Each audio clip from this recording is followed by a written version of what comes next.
नमस्कार साथियों, स्वागत है आपका हमारे YouTube चैनल में। आज हम डिस्कस करने वाले हैं 7 जुलाई 2024 में सीटेट पेपर 1 के अंदर जो मैथ्स के 30 क्वेश्चंस आए थे उनको। इसके अंदर हम मैथ्स पेडागोजी को भी डिस्कस करेंगे। इसके साथ ही जो सोल्व वाले क्वेश्चंस होते हैं उन्हें भी हम अच्छे से डिस्कस करने वाले हैं। डिस्कशन बाइलिंगुअल रहने वाला है। हम हिंदी इंग्लिश दोनों भाषाओं में पूर्णतः डिस्कस करने वाले हैं। स्टार्ट करेंगे क्वेश्चन नंबर फर्स्ट के साथ। क्वेश्चन नंबर फर्स्ट, मैथ्स का पेपर का 31 क्वेश्चन और मैथ्स का पहला क्वेश्चन।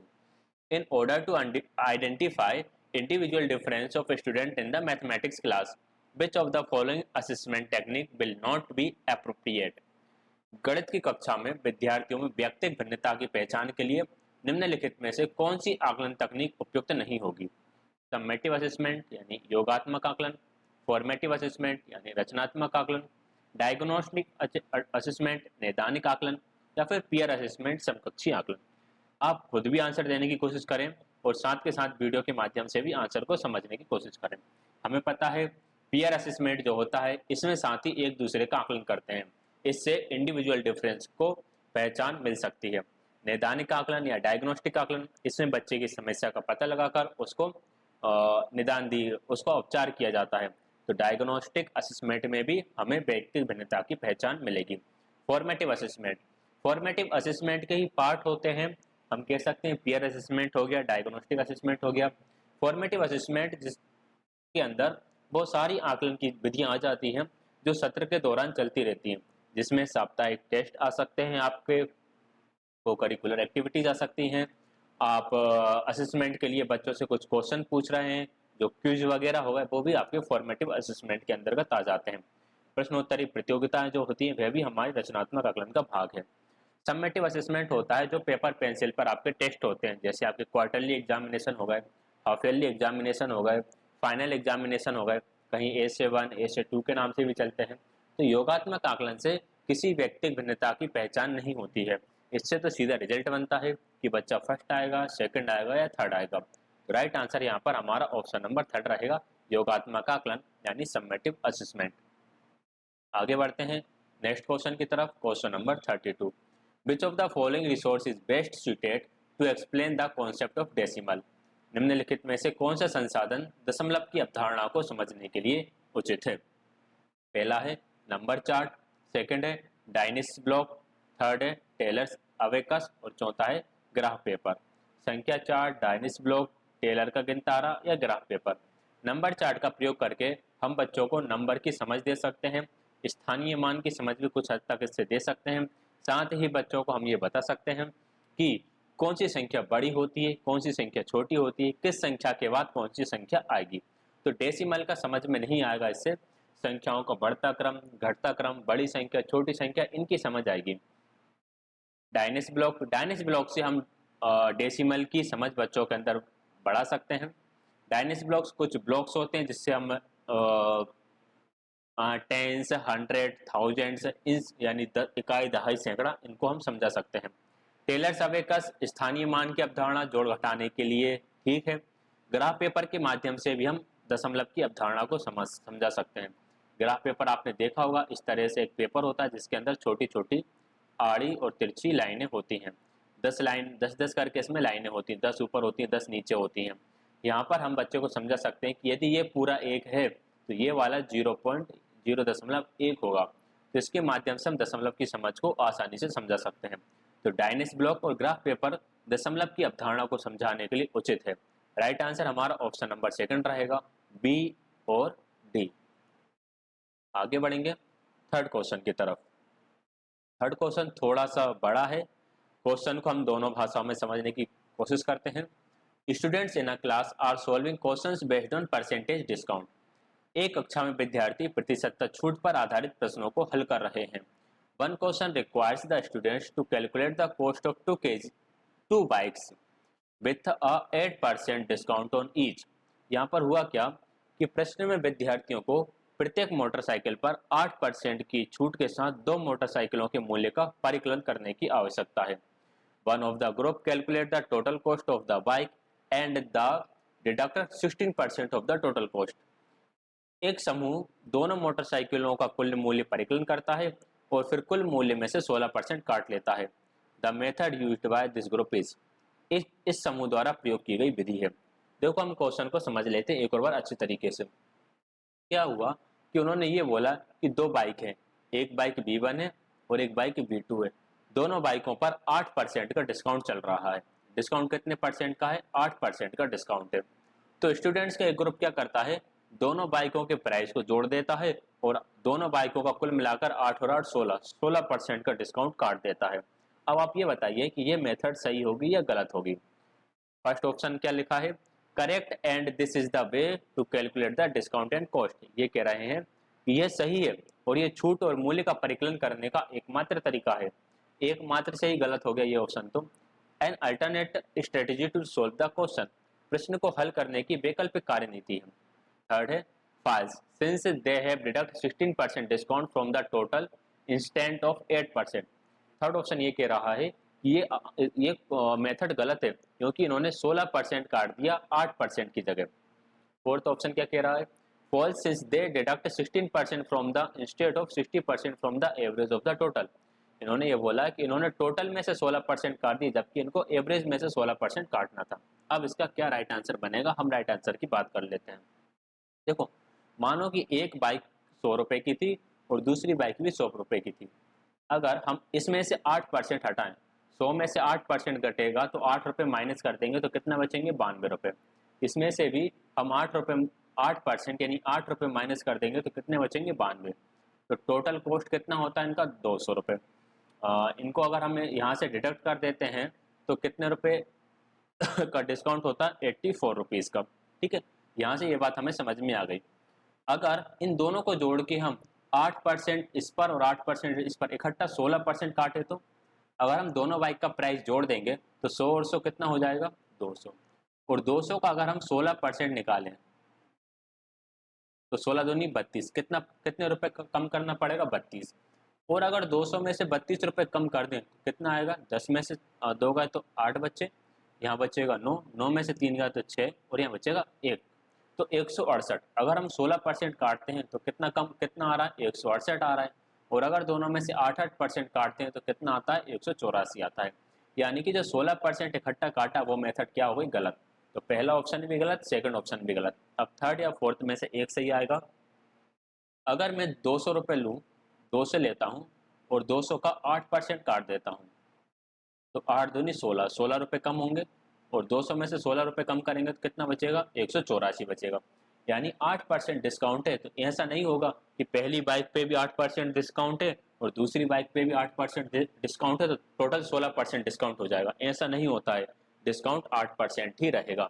हमने अभी देखा 16% डिस्काउंट काट के ज़्यादा घाटा हो रहा था और अगर हम दोनों पे को जोड़ के 8% काटते हैं तो 184 ही हमारा आता है। तो राइट आंसर क्या होगा, ऑप्शन नंबर थर्ड होगा क्योंकि उन्होंने 16% डिस्काउंट दे दिया था जबकि डिस्काउंट कितना देना था, 8% देना था। राइट आंसर रहेगा ऑप्शन नंबर थर्ड। ये सिर्फ समझाने के लिए मैंने यहाँ पे इतना कुछ लिखा है, बाकी आपको इतना कुछ नहीं करना है, बस आपको समझ में आ जाना चाहिए कि परसेंटेज किस तरह से काम करता है। राइट आंसर रहेगा ऑप्शन नंबर थर्ड। गलत है क्योंकि कुल मूल्य से 8% की जगह 16% की छूट उन्होंने काट दी। Question number 34, arrange the fractions 1/9, 1/21, 3/7, 12/63 in decreasing order. इनको अवरोही क्रम में लिखना है। डिक्रीजिंग ऑर्डर मतलब पहले सबसे बड़ी भिन्न, फिर उससे छोटी, फिर उससे छोटी और सबसे छोटी। इनको लिखने का एक तरीका तो ये होता है कि आप इनको डिवाइड करते जाओ। 9 को 1 से भाग लगा दो, 21 को 1 से भाग लगा दो, 7 को 3 से भाग लगा दो, 63 को 12 से भाग लगा दो। दशमलव में जो भी उत्तर आएगा वहां से हम पता कर लेंगे कि कौन सी भिन्न बड़ी है, कौन सी भिन्न छोटी है। ठीक है, एक तरीका और है, अगर मैं इन सबके हर को ध्यान से देखूं, इन सबके हर को क्या हम समान बना सकते हैं। 9, 21, 7, 63 ये सारे क्या हैं, ये सारे एक ही नंबर के मल्टीपल्स जैसे हमें नजर आ रहे हैं। अगर हम इनके जो हर है, इनका जो डिनोमिनेटर है उसको बराबर बना लेते हैं तो जिसका अंश बड़ा रहेगा वो भिन्न बड़ी हो जाएगी और जिसका अंश छोटा रहेगा वो भिन्न छोटी हो जाएगी। बराबर बनाने के लिए क्या, देखो सबसे बड़ी संख्या 63 है, 9 को 63 बना सकते हैं, बिल्कुल बना सकते हैं। 7/7 से गुणा कर देंगे। 1/9 में अगर मैं 7/7 से गुणा कर दूं तो ये भिन्न कितनी हो गई, 7/63। 1/21 में अगर हम 3/3 से गुणा कर दें तो 3 एकम 3 और 21 कितने हो गए, 63। ऐसे ही जो हमारा 3/7 है इसमें कितने से गुणा कर दें, 9/9 से गुणा कर दें तो 9 × 27 और 27/63 और 12/63 तो 63 ही। अब सभी के हर में 63 आ गया। 1/9 को हमने क्या बना दिया, 7/63। 1/21 को हमने बना दिया 3/63 और 3/7 को बना दिया हमने 27/63। अब इसमें आप ये देखो कि कौन से भिन्न है जिसका हर सबसे बड़ा है। तो हमने देखा सबसे बड़ा हर है 27/63 वाली भिन्न, और 27/63 वाली भिन्न कहाँ से बनी थी, 3/7 से बनी थी। तो सबसे बड़ी भिन्न तो हो गई हमारी 3/7। 3/7 की बात किसका है, 12/63 का। तो इससे छोटी हमारी भिन्न होगी 12/63। 12/63 के बाद 7/63, ये किससे बनी थी, 1/9 से बनी थी। तो इससे छोटी हो जाएगी 1/9 और सबसे लास्ट में बचा 3/63। ये किससे बनी थी, ये बनी थी 1/21 से। सबसे छोटी हो जाएगी 1/21। ये वाला क्रम हमें कौन से ऑप्शन में देखने के लिए मिल रहा है, ये वाला क्रम हमें ऑप्शन नंबर 2 के अंदर देखने के लिए मिल रहा है। राइट आंसर हो जाएगा ऑप्शन नंबर 2। आगे बढ़ेंगे अगले क्वेश्चन की तरफ, क्वेश्चन नंबर 35। ये रहा क्वेश्चन नंबर 35। थोड़ा बड़ा करके देखते हैं पेज पे आ रहा है कि नहीं। ये आ गया हमारे पेज पे पूरा। चलो पढ़ते हैं प्रश्न को। Which of the following learning experience for children does not reflect the contribution of mathematics to everyday life and society. निम्नलिखित में से बच्चों के लिए कौन सा अधिगम अनुभव समाज तथा दैनिक जीवन में गणित के योगदान को प्रतिबिंबित करता है। यहाँ पे लिखा है डज नॉट रिफ्लेक्ट यानी प्रतिबिंबित नहीं करता, और यहाँ पे लिखा है प्रतिबिंबित करता है, नहीं कहीं नहीं लिखा। चलो ठीक है, मुझे लगता है यहाँ पर इस क्वेश्चन में थोड़ा सा टाइपिंग एरर होगा। चलो हम समझ लेते हैं इसको। Communication of mathematics ideas in writing using both formal and informal language. औपचारिक एंड अनौपचारिक भाषा दोनों का उपयोग कर गणितीय विचारों का लिखित में संप्रेषण। देखिए यहाँ पे अनौपचारिक भाषा भी आ गई, इसलिए ये तो रिफ्लेक्ट करेगा। Meeting people from different areas of employment and exploring how they use mathematics in their work.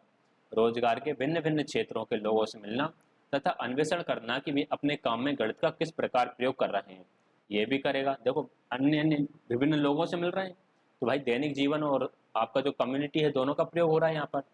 Collecting, organizing, representing and interpreting data in day to day life, ये भी ठीक है। दैनिक समूह में उत्पन्न डाटा को एकत्र करना, सुव्यवस्थित करना, निरूपित करना तथा प्रतिपादित करना, ये भी ठीक है। Play small group games that draw on mathematical skills and concept. छोटे समूह वाले ऐसे खेल खेलना जो गणितीय कौशल और अवधारणाओं पर आधारित हो, ये भी ठीक है। ये भी दैनिक जीवन में गणित के योगदान को रिफ्लेक्ट करेगा।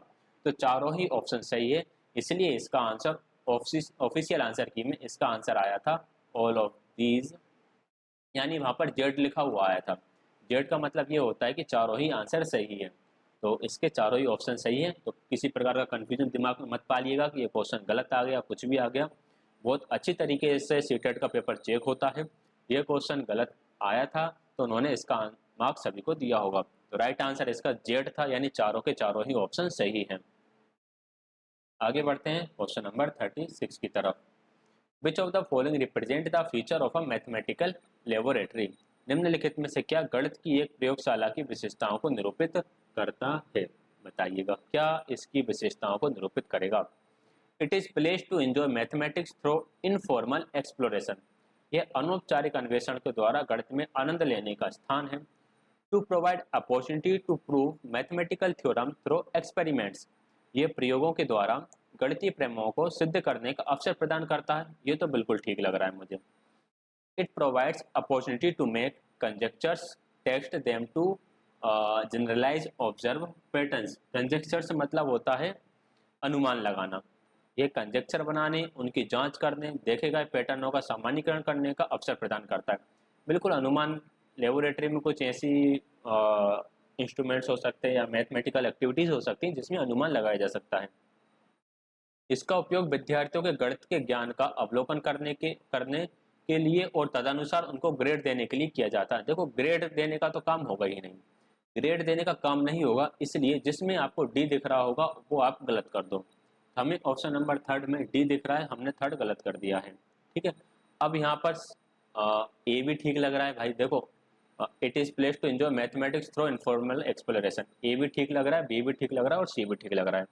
अब हमारे पास ऐसा कोई ऑप्शन नहीं है जिसमें ए, बी और सी तीनों ही हो। अब हम यहाँ से कौन सा ऑप्शन टिक करेंगे? अब इन तीनों में से आप ये देखिए कि सबसे अच्छा ऑप्शन आपको कौन सा लग रहा है, सबसे सही ऑप्शन। ये प्रयोगों के द्वारा गणितीय प्रमेयों को सिद्ध करने की अवसर प्रदान करता है। प्रयोगशाला में क्या होते हैं? प्रयोग होते हैं, यानी प्रैक्टिकल्स होते हैं। तो बी तो होना ही चाहिए। It provides opportunity to prove mathematical theorem through experiments. और सी के कह रहा है it provides opportunity to make conjectures, test them and generalize. भाई सी भी होना चाहिए, बी भी होना चाहिए और सी भी होना चाहिए। ए क्या है? It place to enjoy mathematics. A भी होना चाहिए। तीनों के तीनों ही ऑप्शन होना चाहिए। तो हम इसमें से कौन सा ऑप्शन छोड़ने वाले हैं सकते हैं हम? एक और मुझे अच्छा सा पॉइंट अभी हाल दिमाग में क्लिक करा कि जो थ्योरम्स हैं, थ्योरम्स वगैरह जो आती हैं वो आती है 8th-9th क्लास में। और यहाँ पे हम जो पेपर सोल्व कर रहे हैं वो कर रहे हैं हम यहाँ पे सीटेट का पेपर 1 सोल्व कर रहे हैं। और पेपर 1 होता है ओनली 5th क्लास तक। तो थ्योरम्स का तो सवाल ही नहीं है। चलो ये लो, ऑप्शन नंबर बी कट गया। ठीक है, ऐसा ही आपको एग्जाम में करना है। देखो अभी ऐसी चीज़ें क्लिक कर जाती हैं, एग्जाम में भी आपको इसी तरीके से करना है। यदि कोई क्वेश्चन समझ में नहीं आता है तो उसको फिलहाल के लिए छोड़ दो। छोड़ने के बाद लास्ट में जब टाइम बचे तब उसी क्वेश्चन के जो ऑप्शन है उनको बार बार रीड करो। आप बार बार उन्हें पढ़ोगे तो आपको कुछ ना कुछ ऐसी चीज़ पकड़ में आ जाएगी जिससे आप ऑप्शंस को एलिमिनेट करना सीख जाओगे। जैसे अभी हमने एलिमिनेट कर दिया कि थ्योरम वर्ड्स 1st से 5th क्लास तक कहाँ से आएगा। तो सेकंड को खत्म करो, क्या बचा? ए एंड सी बचा। Option number second right answer. आगे बढ़ेंगे नेक्स्ट क्वेश्चन की तरफ। चलिए अभी एक सोल्व करने वाला क्वेश्चन आ गया है तो इसे हम अब सोल्व करेंगे। In a certain week the number of patients in a dental clinic was follows. किसी सप्ताह में एक दंत चिकित्सालय में मरीजों की संख्या इस प्रकार थी। सोमवार को 25 आए, मंगलवार को 38 आए, फिर 45 आए, फिर 18 आए, फिर 36 आए और फिर 39 आए। Based on the above table choose the wrong statement. इस पर आधारित हमें गलत कथन को इनमें से छांटना है। ये आपके कथन लिखे हुए हैं। आंकड़ों का परिसर क्या है? अधिकतर दिनों में मरीजों की संख्या 30 से अधिक थी। ये सब कुछ ठीक है, ये ऑप्शन है, इन्हें आप वीडियो पॉज करके अच्छे से देख लो हिंदी मीडियम वाले। मैं इस क्वेश्चन को यहाँ पर सोल्व कर रहा हूँ। सबसे पहले लिखा है range of the data. Range यानी क्या होता है? परिसर। मैं यहाँ पे बाइलिंगुअल लेके चलूंगा। रेंज, रेंज यानी होता है परिसर। परिसर में हम क्या करते हैं? हाईएस्ट वैल्यू में से लोएस्ट वैल्यू को माइनस कर देते हैं। हाईएस्ट वैल्यू कितनी दिख रही है? हाईएस्ट वैल्यू हमें यहाँ पर दिख रही है 45।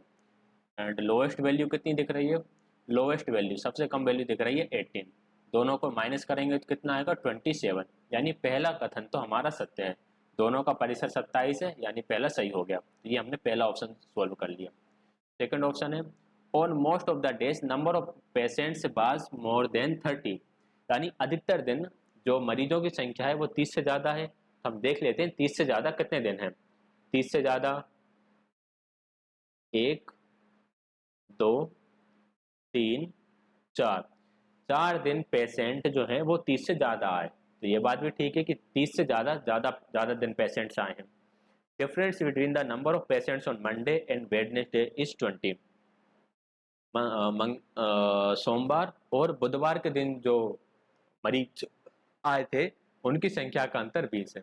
तो सोमवार को कितने आए थे और बुधवार को आए थे 45 और सोमवार को आए थे 25। दोनों का डिफरेंस 20 है, तो ये ऑप्शन भी सही है।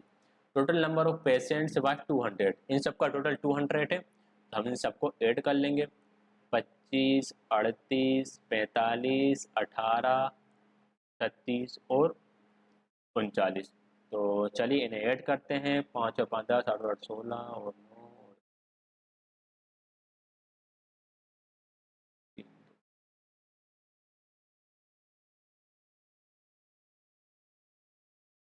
30। 201 आ रहा है टोटल मेरा। मेरा टोटल 201 आ रहा है और आपका टोटल भी शायद ऐसा ही कुछ आ रहा होगा जहाँ तक मुझे लग रहा है। तो ऑप्शन नंबर 4 रॉन्ग आंसर हो जाएगा। रॉन्ग स्टेटमेंट कौन सा रहेगा? Option number 4। तो यही हमारा करेक्ट आंसर हो जाएगा।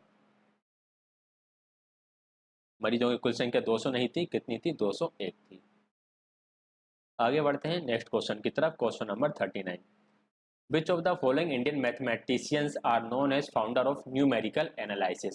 निम्नलिखित में से किसको संख्यात्मक विश्लेषण विश्लेषण के संस्थापक के रूप में जाना जाता है। संख्याओं पर सबसे ज़्यादा काम तो रामानुजन ने करा है। फर्स्ट ऑप्शन को तो आप छोड़ ही नहीं सकते, फर्स्ट ऑप्शन को आप नहीं छोड़ सकते, तो दो ऑप्शन तो आपके गलत हो गए। ठीक है, अब बात करते हैं एक और कौन थे, भास्कराचार्य, बारामिहिर और आर्यभट्ट। सेकंड जो इसमें काम करा है, वो काम करा है सबसे ज़्यादा बारामिहिर ने। राइट आंसर रहेगा ऑप्शन नंबर फर्स्ट। इन्होंने काफ़ी ज़्यादा सूत्र वगैरह भी दिए हैं। ऑप्शन नंबर फर्स्ट का आंसर फर्स्ट एंड थर्ड सही रहेगा। क्वेश्चन नंबर 40 है, one egg has a mass of 65 kg, what is the mass of 2 दर्जन एग्स। एक दर्जन अंडों का वजन कितना है, अंडे का द्रव्यमान 65 ग्राम है, 2 दर्जन अंडों का द्रव्यमान कितना होगा, 2 दर्जन में कितने होते हैं 24, 65 गुणा 12 गुणा 2, 65 गुणा 12 गुणा 2 करोगे तो आसान रहेगा, क्योंकि 65 दूनी कितने होंगे, 65 दूनी हो जाएगा आपका 130, 130 का आपको 12 से गुणा करना है, तो 12 तिया 36, 12 कम 12 और एक 12 और 3 15, 1560, 1560 मतलब क्या हो जाएगा 1 kg 560 ग्राम, तो 1 किलो 556 सॉरी 560 ग्राम। देखो ये वाला और ये वाले ऑप्शन सेम है, बाकी ये दोनों तो वैसे ही गलत हो गए। ठीक है, इसका मतलब क्या है सेकंड ऑप्शन का, अगर इस तरह से लिखा है ना 1 kg 56 ग्राम, इसका मतलब है कि 1 किलो 56 ग्राम, जबकि अंडों का वजन है 1 किलो 560 ग्राम। तो राइट आंसर रहेगा फिर ऑप्शन नंबर फर्स्ट। 1.560 को ही 1.56 भी लिख सकते हैं, लास्ट में जीरो का मतलब नहीं होता, और इसका मतलब था 1 किलो 56 ग्राम, और इसका मतलब है 1 किलो 560 ग्राम। ठीक है, इसको अगर हम डेसिमल में लिखेंगे तो ऐसा लिखाएगा 1.056, तो जीरो का ही खेल है। Right answer option number first रहेगा। Question number 41, Saumya joined her job on 13/1/1992, यानी 13 जनवरी 1992 को उसने ज्वाइन करा और 31 मार्च 2023 को उसका रिटायरमेंट हुआ। अब उसकी नौकरी की अवधि क्या थी, कितने साल उसने नौकरी करी, हमें ये बताना है। देखो, तो हम पहले सिंपल से चलते हैं, हम पहले ईयर निकाल लेते हैं। तो उसने जॉब करी है 2023 से लेकर 1992 तक, 2023 में से 1992 घटा देते हैं। 2023 में से जब 1992 घटाओगे तो कितना बचेगा, एक यहाँ पर और 3 यहाँ पर, 31। उसने 31 साल नौकरी करी है, ये दोनों तो आपके कट गए। ठीक है, अब 31 साल करें, अब हम मास निकाल लेते हैं, महीने कितने आ गए। तो हमने अभी ये जो डाटा निकाला, इस डाटा से हमारा 13/1/1992 से लेके 13/1/2023 तक के पूरे दिन निकल कर आ गए हैं। अब कौन से बचे, जनवरी के बाद उसने फरवरी और मार्च, 31 मार्च को उसने रिटायरमेंट लिया है, तो 2 तो महीने हो गए, ये हो गए साल, और 2 हो गए मंथ, 2 महीने हो गए।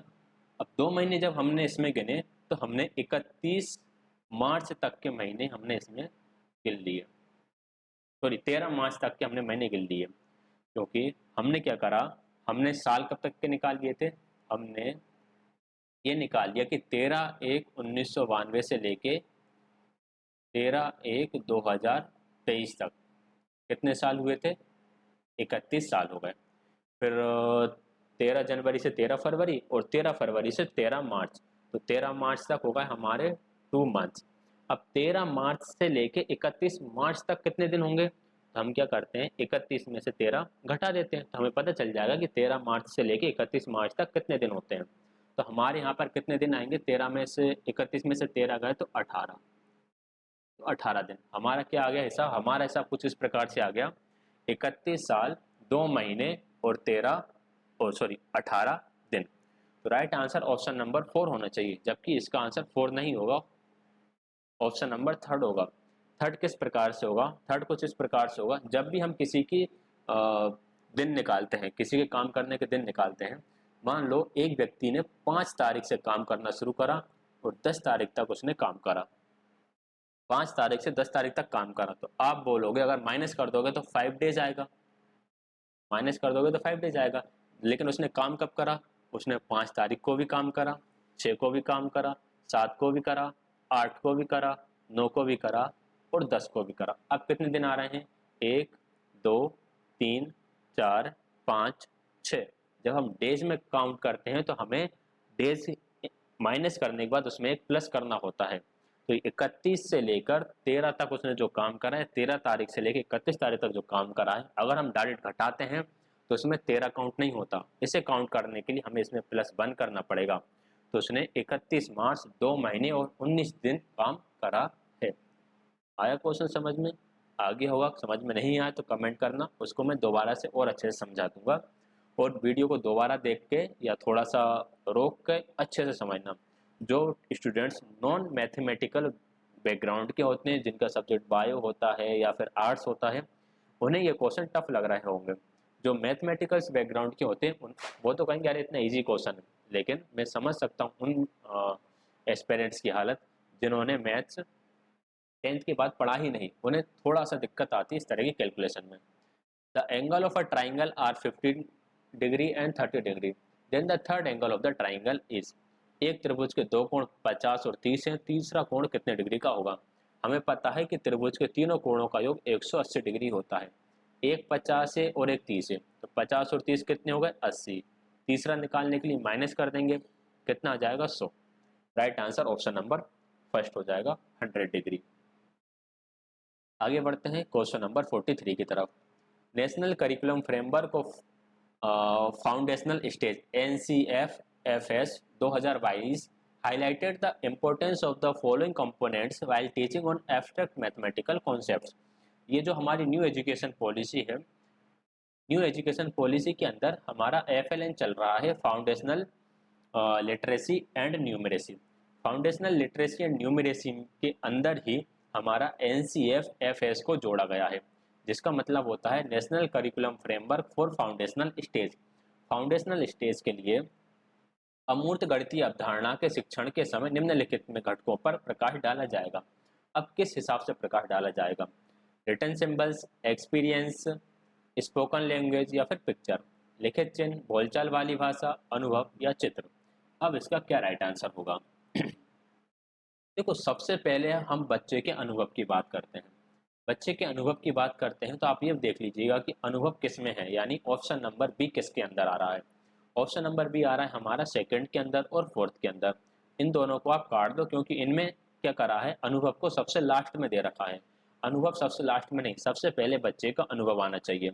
और जो सिंबल्स वगैरह होते हैं, रिटन सिंबल्स, इनको हम सबसे आखिरी में लेके चलते हैं। तो आप ये देख लेना कि लास्ट में ए किस में है। लास्ट में ए है ऑप्शन नंबर फोर्थ में। तो राइट आंसर फिर हमारा ऑप्शन नंबर फोर्थ हो जाएगा। सबसे पहले हम बच्चे के अनुभव को लेके चलेंगे, अनुभव के बाद हम उसको उसकी जो भाषा है उसको लेके चलेंगे, फिर हम उसको चित्र दिखाएंगे और उसके बाद जो रिटन सिंबल्स है उनका हम प्रयोग करेंगे। राइट आंसर बनेगा हमारा ऑप्शन नंबर फोर्थ। आगे बढ़ते हैं नेक्स्ट क्वेश्चन की तरफ। क्वेश्चन नंबर 42, इनको हमें मैच करना है। Face to face black board यानी श्याम पट का एक फलक। श्याम पट का एक फलक एक निश्चित तल का भाग निरूपित करता है। Represent a part of a plane. A line, एक लाइन में एक लाइन की कोई लिमिट नहीं होती, एक रेखा की निश्चित लंबाई नहीं होती।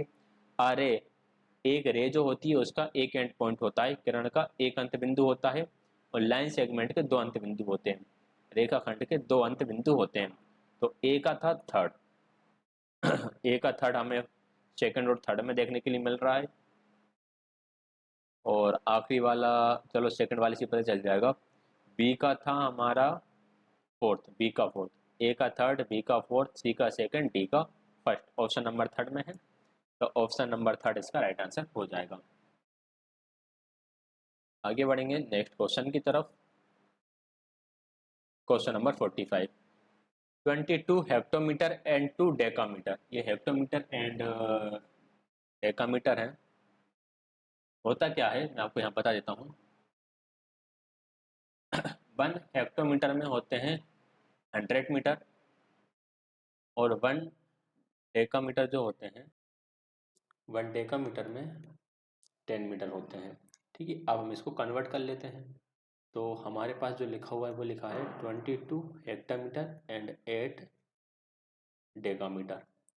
तो 22 इंटू 100 प्लस 8 इंटू 10, 22 इंटू 100 हो जाएगा 22,000 प्लस 80। तो यह जाएगा 2280 meter, 2280 meter. Option number third हमारा राइट आंसर रहेगा। आगे बढ़ेंगे नेक्स्ट क्वेश्चन की तरफ। Question number 46। If x ratio y is equal to q ratio p ratio q, then which of the following is true. यदि x ratio y is equal to p ratio q हो तो निम्नलिखित में से कौन सा कथन सत्य है। तो जब भी चीज़ें हमारे पास इस प्रकार से अनुपात में लिखी होती हैं तो आपको पता होगा कि हम उन्हें ऐसा लिख सकते हैं, x बटे y is equal to p बटे क्यू। एक्स बटे y is equal to p बटे क्यू लिखा है, तो इसमें से अब हमें यह बताना है कि कौन सा ऑप्शन हमारा बिल्कुल सही रहेगा। ऐसी कंडीशन में हम क्या क्या कर सकते हैं।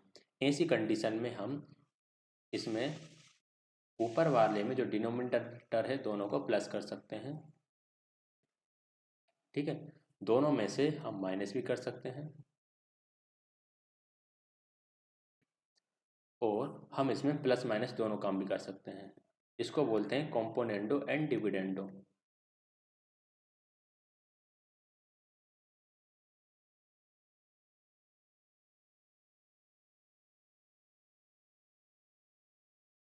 ये क्या है, कॉम्पोनेंडो एंड डिविडेंडो। ये कॉम्पोनेंडो है, ये डिविडेंडो है, ये कॉम्पोनेंडो एंड डिविडेंडो है।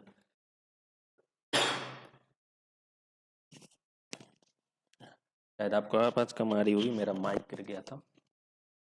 तो हम ये तीनों काम कर सकते हैं। ये तीनों काम हमें किस में दिख रहे हैं, ये हमें ऑप्शन नंबर ए में दिख रहे हैं, ऑप्शन नंबर बी में दिख रहा है एंड ऑप्शन नंबर डी में दिख रहा है।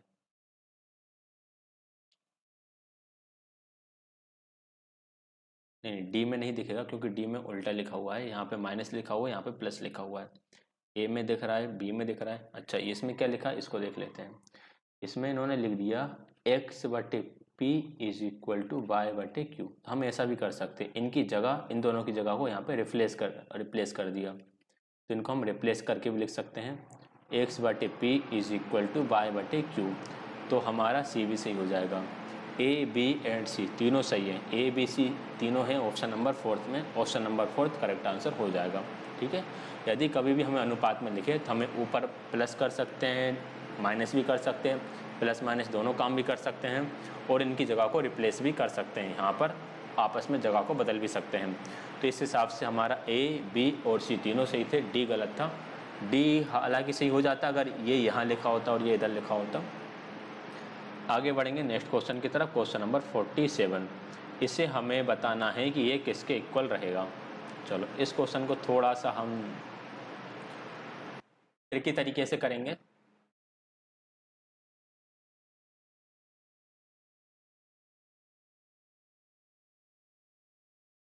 क्वेश्चन नंबर 47 की तरफ देखेंगे। हमें इसको डिवाइड करना है और 222 से माइनस करना है और इक्वल क्या आएगा 1023 1023। तो हम इसके लिए एक ट्रिक का प्रयोग करेंगे। हम क्या करेंगे, 5555 को 222 से गुणा कर देंगे और देखेंगे कि उत्तर कितना आ रहा है। अगर उत्तर यही संख्या आ जाती है तो इसका उत्तर हम 0 लगा देंगे। इस संख्या से थोड़ा ऊपर नीचे आता है तो फिर हम इसका उत्तर निकाल लेंगे। हमने उठाया 555, 5555 और इसको गुणा कर दिया 222 से। क्या होगा, 5 दूनी 10 की 0 हासिल की आएगी 1, 5 दूनी 10 और 11 की 1 हासिल की आएगी 1, 5 दूनी 10 और 11 की 1 हासिल की आएगी 1, 5 दूनी 10 और 11 की 1 हासिल 1, तो टोटल 11 जाएगा। फिर 0, फिर 2 से गुणा करेंगे तो ये उत्तर आने वाला है 0 1 1 1।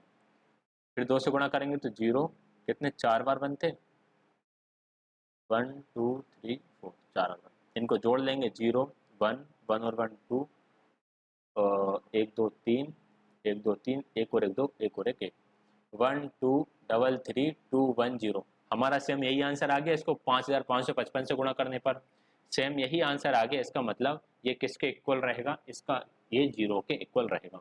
Option number B correct answer रहेगा। आगे बढ़ते हैं नेक्स्ट क्वेश्चन की तरफ। Question number 47। Which of the following statement is are true numbers. निम्नलिखित में अबाउट नंबर्स इनमें से कौन सा या कौन से कथन नंबर्स के बारे में सत्य है। पहला, all positive integers are whole number. सभी धनात्मक पूर्णांक पूर्ण संख्या हैं। क्या लिखा है कि सभी धनात्मक पूर्णांक पूर्ण संख्या हैं। ये ऑप्शन बिल्कुल सही है। All whole numbers are integers, ये भी सही है। सभी पूर्ण संख्या पूर्णांक होती हैं, ये भी ठीक है। All rational numbers are real number, ये भी सही है। सभी परिमेय संख्याएं वास्तविक संख्या होती हैं, बिल्कुल सही बात। All irrational numbers are real number, ये भी ठीक है। सभी अपरिमेय संख्या वास्तविक संख्या होती हैं, ये भी ठीक है। देखो सबसे छोटी जो नंबर्स होते हैं वो होते हैं नेचुरल नंबर, ठीक है। नेचुरल नंबर्स के अंदर जो आ जाते हैं, नेचुरल नंबर्स, सारे नेचुरल नंबर्स किसके अंदर आ जाते हैं? होल नंबर्स के अंदर। सारे होल नंबर्स किसके अंदर आ जाते हैं? इंटीजर्स के अंदर। सारे इंटीजर्स आपके किसके अंदर आ जाते हैं? आपके रेशनल नंबर्स के। और सारे, ये रेशनल है, ठीक है। और सारे रेशनल नंबर आपके किसके अंदर आ जाएंगे? रियल नंबर के अंदर, ठीक है। और यहाँ पर बीच में कहीं हमारे होते हैं इरेशनल नंबर। तो रियल नंबर के अंदर सारे इरेशनल नंबर भी जाते हैं और सारे रेशनल नंबर भी जाते हैं। इंटीजर्स के अंदर सारे होल नंबर जाएंगे, होल नंबर के अंदर सारे नेचुरल नंबर जाएंगे।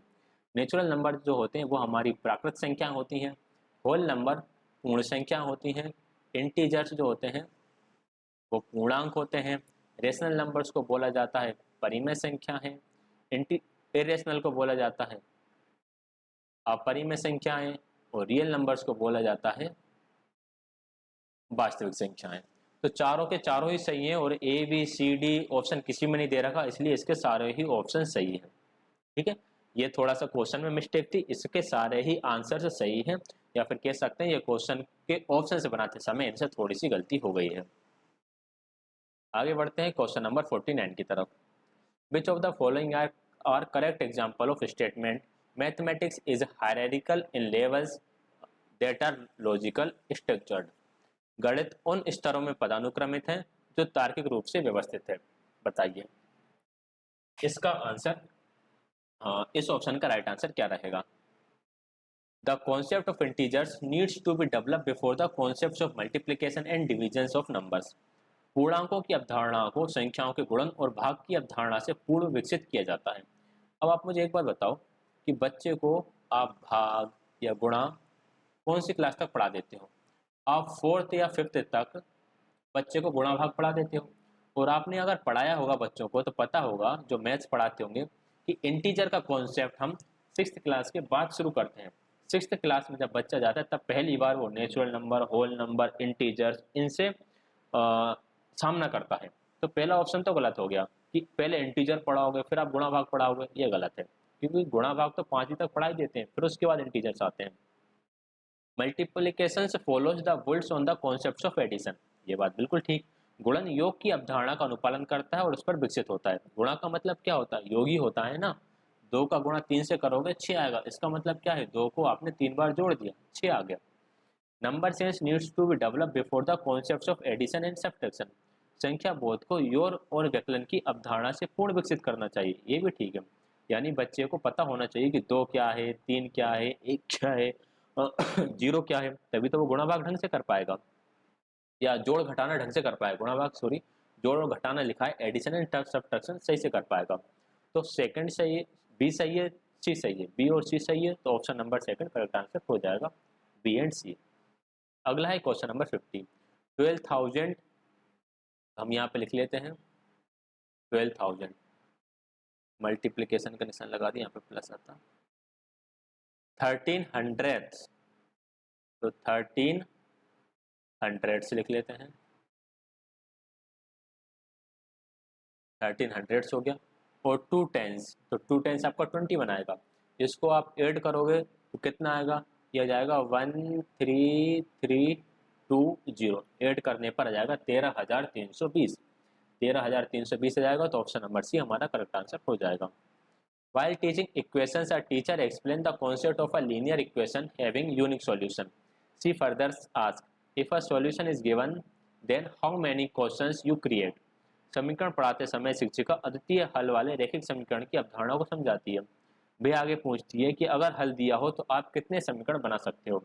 एक बात याद रखना कि आपसे बोला कि एक समीकरण है, एक समीकरण है जिसका हल जो है 5 है, यानी सोल्व करने पर 5 उत्तर आता है। अब समीकरण बनाओ, तो किस किस समीकरण का उत्तर 5 आ सकता है? तो हम बोलेंगे कि x माइनस, चलो बाय नहीं लिखते, एक ही नंबर लिख लेते हैं हम,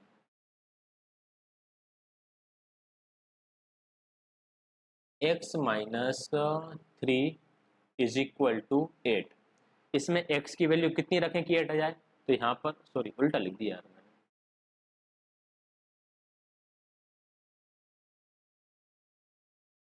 यार बन नहीं पा रहा। x माइनस 5, इसमें से क्या माइनस करें? x minus 5 is equal to 0। एक समीकरण ये बन जाएगा। x minus 2 is equal to 7। यहाँ पर आप x की वैल्यू 5 रखोगे 7 आ जाएगा। x plus 3 is equal to 8। यहाँ पर x की वैल्यू 5 रखोगे तो भी 8 आ जाएगा। यानी कि हमने 3 समीकरण तो ये बना लिए। ऐसे ही कितनी इक्वेशंस बन सकती हैं? हम लिख लें 2x is equal to 10। x की जगह कितना रखोगे 5, तो 5 टू जा 10 हो जाएगा। x upon 2 is equal to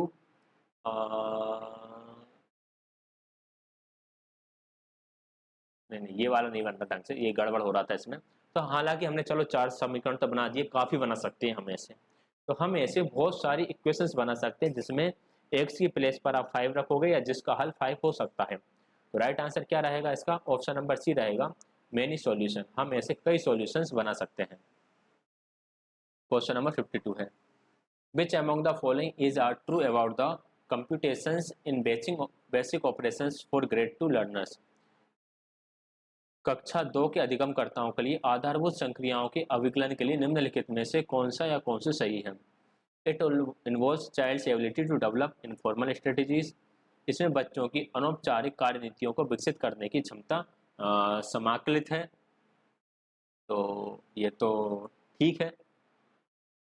it involves child ability to estimate. इसमें बच्चों की अनुमान लगाने की क्षमता विकसित है, बिल्कुल ठीक।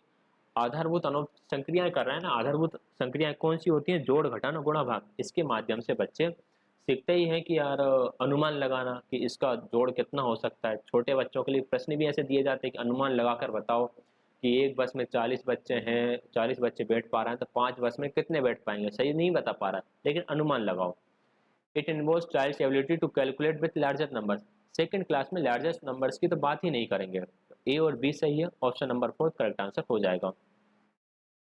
Question number 53, a mathematics teacher discussed the concept of open and closed curve in class.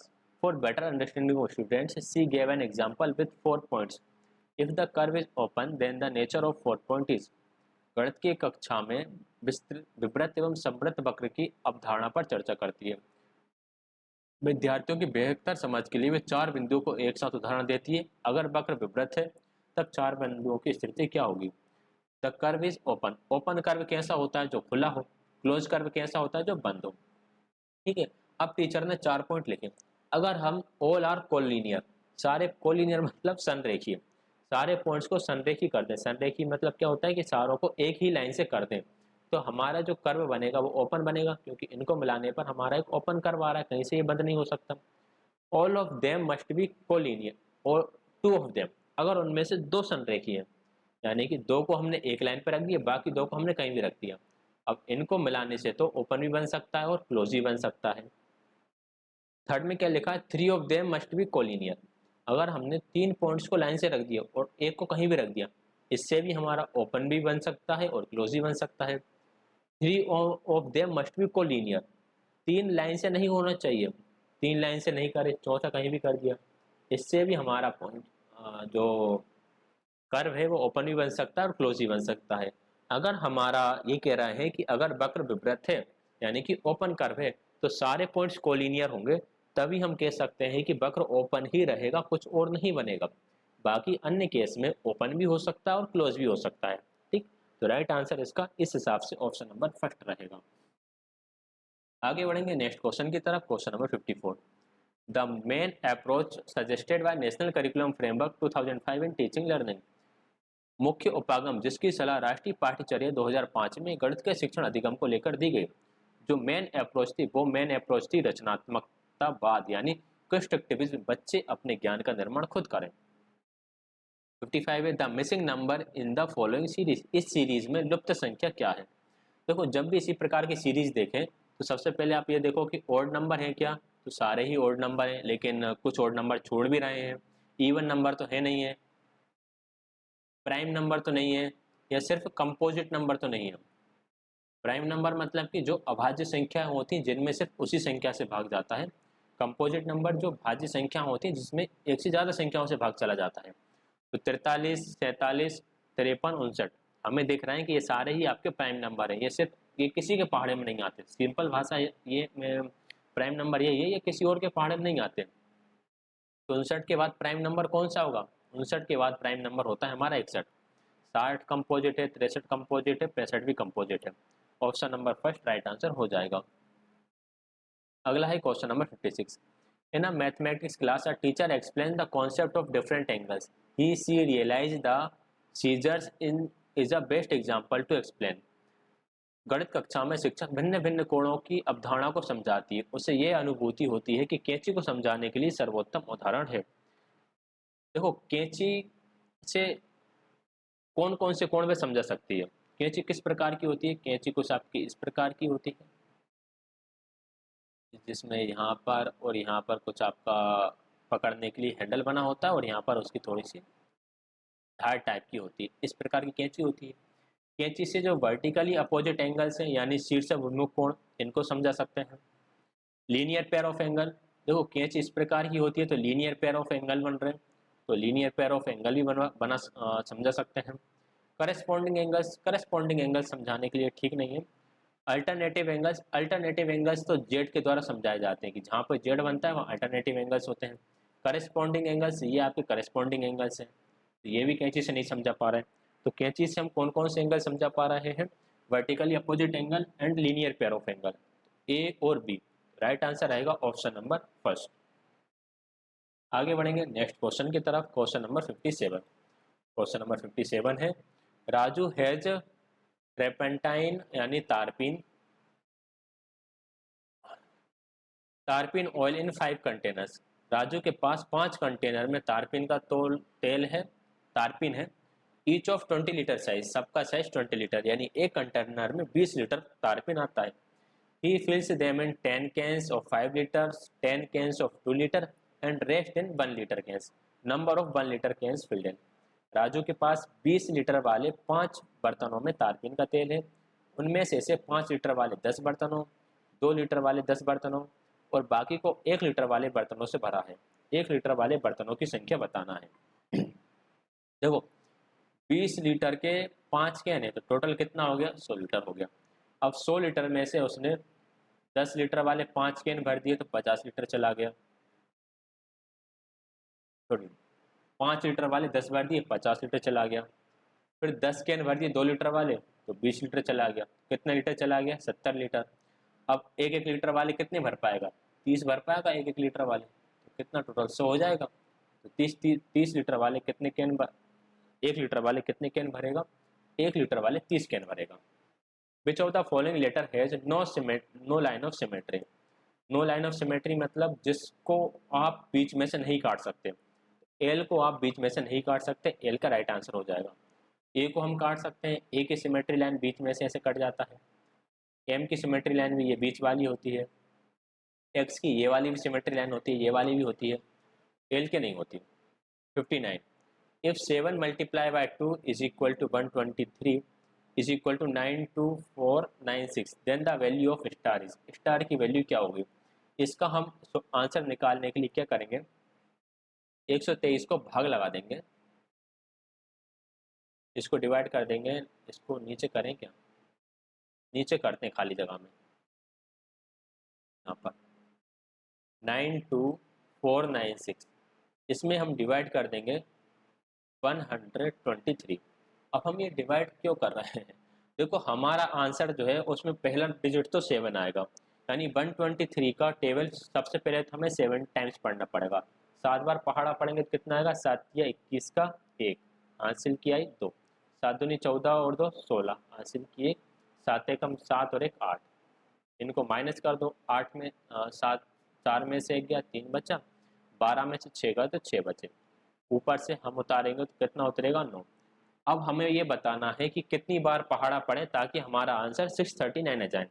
या तो हमें 2 बार पढ़ना पड़ेगा, या तो 1 बार, या तो 4 बार, या फिर 5 बार। 2 बार पढ़ने पे तो बहुत ही कम नंबर आ रहा है, हमें तो आंसर ऐसे चाहिए जो 600 से ऊपर जाए। 1 बार पढ़ने पर भी कम आएगा, 4 बार पढ़ने पर भी 500 के आसपास आएगा। 5 बार पढ़कर देखते हैं, 5 बार पढ़ेंगे तो 5 या 15 की 5 हासिल क्या, ये 5 दूनी 10, 11 की 1 हासिल क्या, ये 5 कम 5 और 1 6, 615। बिल्कुल इसके नियरेस्ट डिजिट पहुंच गई। तो यहाँ पर हमारा 5 आएगा और इसके बाद लास्ट डिजिट 2 यहाँ पे दे रखी थी, इसके बाद 2 बार पहाड़ा पढ़ेंगे, डिवाइड कंप्लीट हो जाएगा। तो राइट आंसर ऑप्शन नंबर 4 रहेगा कि हमें बीच में जो स्टार है, स्टार की जगह पे 5 आना था। चलो क्वेश्चन नंबर 60 पढ़िएगा, जब तक मैं इसको रिमूव कर देता हूँ, इरेज कर देता हूँ।